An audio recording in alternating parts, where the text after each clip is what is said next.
जय जय पासी, जय जय जय जय जय पासी, जय जय जय जय जय पासी।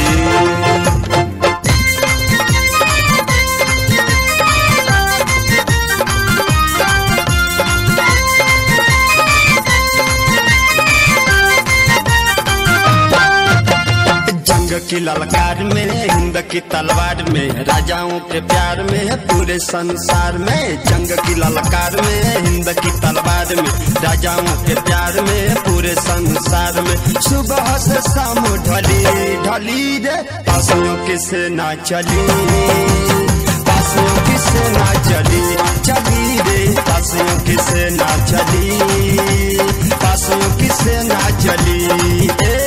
जंग की ललकार में, हिंद की तलवार में, राजाओं के प्यार में, पूरे संसार में। जंग की ललकार में, हिंद की तलवार में, राजाओं के प्यार में, पूरे संसार में। सुबह से शाम ढली ढली रे, पासियों की सेना चली, पासियों की सेना चली, चली रे, पासियों की सेना चली।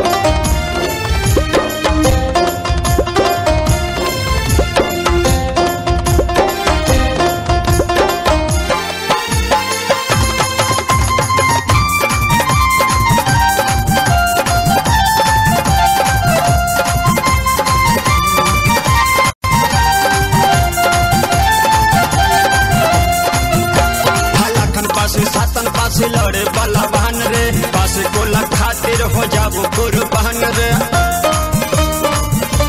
सोना लाखन पासी सातन पास लड़े वाला बहन रे, पास को खातिर हो जाबो कुर्बान रे। सरसा के हुकार में, तेगा के संहार में, बम हथियार में, याद या तूफान में, पास की लड़ाई लड़ी लड़ी रे, पासियों की सेना चली, पासियों की सेना चली, चली रे।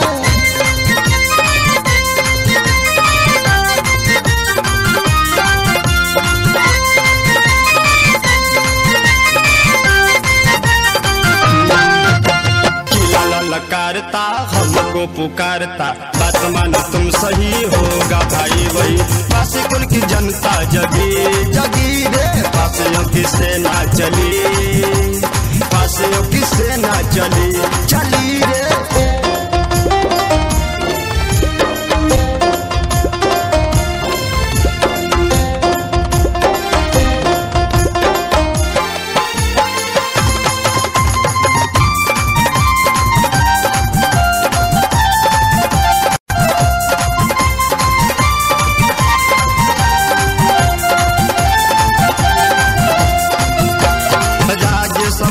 कुल भंवर लाल को, कष्ट विनाशक है वही देखो काल को। राज सपा से कुल भंवर लाल को, कष्ट विनाशक है वही तो काल को। और एडवोकेट को, पासियों के सेठ को, जितेंद्र कबूल लो, पक्का वसूल लो। चलो भाई हाली हाली, पासियों की सेना चली, चली रे, पासियों की सेना चली, चली रे। जंग की ललकार में, हिंद की तलवार में, राजाओं के प्यार में, पूरे संसार में। जंग की ललकार में, हिंद की तलवार में, राजाओं के प्यार में, पूरे संसार में। सुबह से शाम ढली ढली रे, पासियों की सेना चली, पासियों की सेना चली, चली रे, पासियों की सेना चली, चली रे।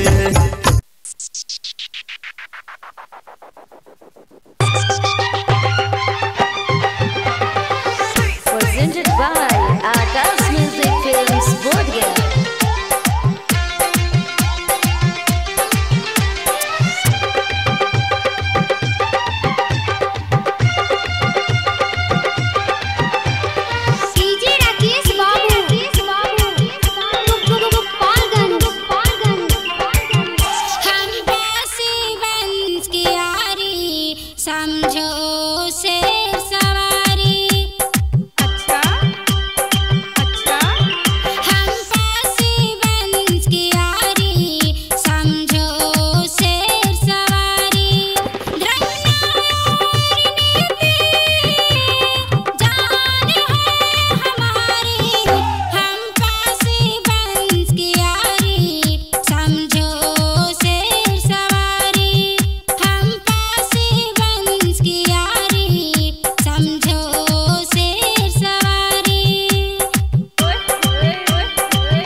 बिजली पासी पासी कुल के रहले रतनवा जन्म दिनवा गया गईल नांगा ए हो बिजली पासी पासी कुल के रहले रतनवा जन्म दिनवा गया गईल ना चाचा मनाला लगा के धियानवा जन्म दिनवा आइल ना चाची मनाला लगा के धियानवा जन्म दिनवा आइल ना सुना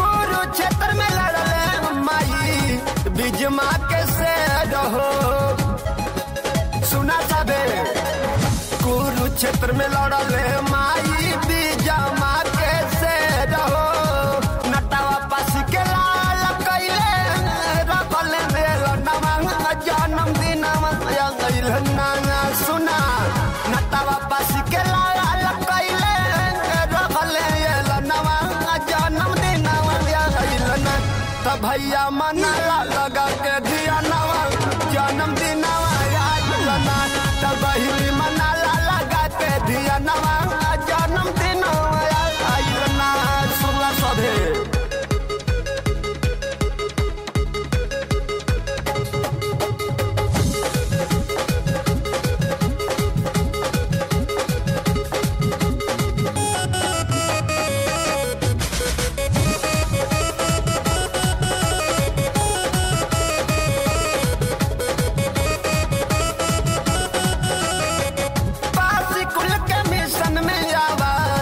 समता बनाई के 5 दिसंबर भैया सबके बताई के हो